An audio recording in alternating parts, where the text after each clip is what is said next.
장관 후보자께서는 혹시 챗 GPT나 아니면 제미나이, 달리 이런 생성형 AI 써보신 적 있으실까요? 예, 써보고 싶은데 아직 못 쓰고 있습니다. 아직 안 써보셨나요? 바로 쓰도록 할 모두 생각입니다. 발언에서 가장 중요한 걸로 AI에 대해서 말씀을 하셨는데 사실 안 써보셨다고 해서 제가 잠깐 말문이 막혔습니다. 전 세계 지금 흐름, 후보자께서는 미국 상원에서 나온 AI 로드맵 최근에 나왔는데 혹시 인지하고 계실까요? 보질 못했습니다. 좀 큰일이네요.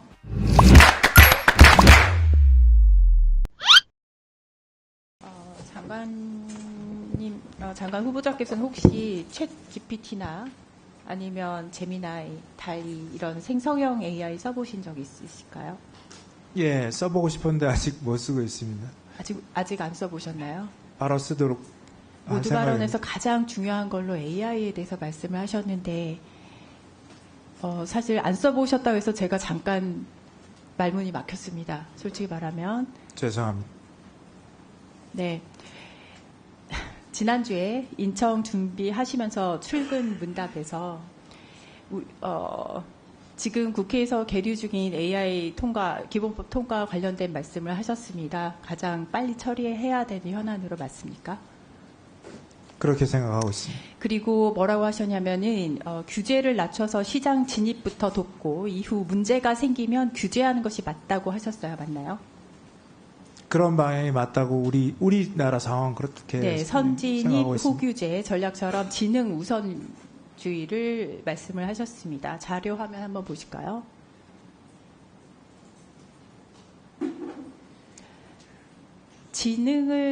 지능만을 할 경우에 극단적인 예입니다.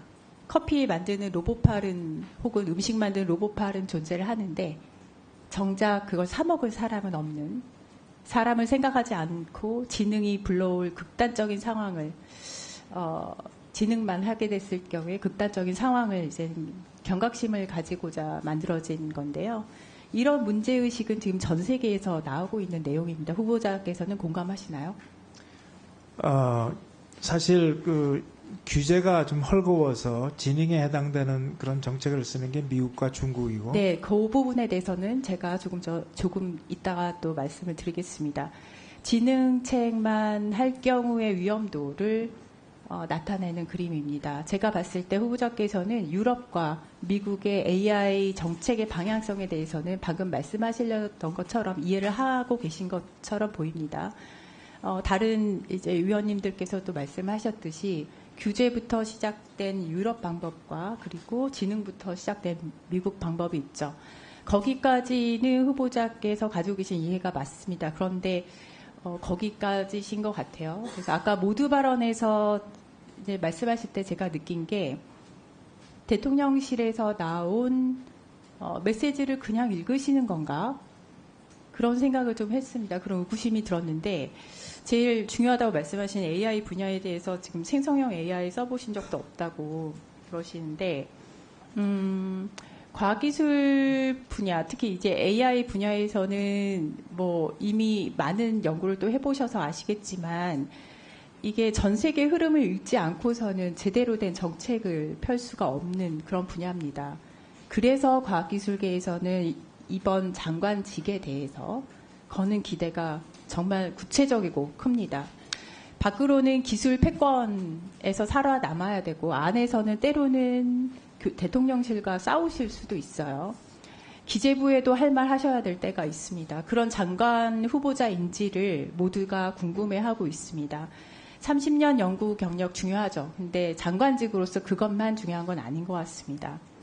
이런 시점에서 굉장히 어깨가 무거우셔야 된다라고 생각을 하고 본인께서 그걸 행할 수 있는 능력이 있어야 된다, 그걸 갖춰야 된다라고 말씀을 드리고 싶고, 저는 자동차 산업의 발달이 어떻게 보면은 교통규범이 있었기 때문이다라는 의견에 굉장히 공감을 하는데 현재 대한민국의 인공지능 관련된 정책은 신호등 없는 강남역 사거리 같다고 본 의원은 항상 말을 해왔습니다. 그만큼 중요한 시점이라는 거 꼭 인지를 하시고 계셔야 된다라고 말씀을 드립니다. 규제와 지능 모두 대한민국이 끌고 갈 수 있어야 된다. 그 약속을 하실 수 있을까요?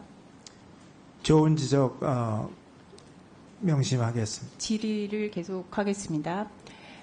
그렇다면 전 세계 지금 흐름, 후보자께서는 미국 상원에서 나온 AI 로드맵 최근에 나왔는데 혹시 인지하고 계실까요? 미국의 AI 로드맵 제가 구체적으로 보지를 못했습니다. 그래서 지능 아니면 규제 이렇게 갈라서 말씀하시는 것 같습니다. 이걸 좀 아셔야 될 것 같은데 좀 큰일이네요. 유럽과 미국 정책은 지금 이렇게 만나고 있는 모습이에요. 그동안 후발주자였던 대한민국은 뒤따라가야 되는 상황이긴 한데 지능 위주를 그냥 마냥 취할 때는 그냥 눈에 보이는 게 과태료 물고 글로벌 진출 못 되고 이런 문제점들이 저는 벌써 보입니다. 거꾸로 우리 기업이 발목 잡힐 수도 있는 정책이거든요. 미국에서 현재 벌어지고 있는 여러 소송들이 이미 그 예제를 보여주고 있다고 생각을 하고 해서 이제 전체적인 세계적인 흐름을 꼭 보셔야 된다는 것을 다시 한번 강조를 드리고요.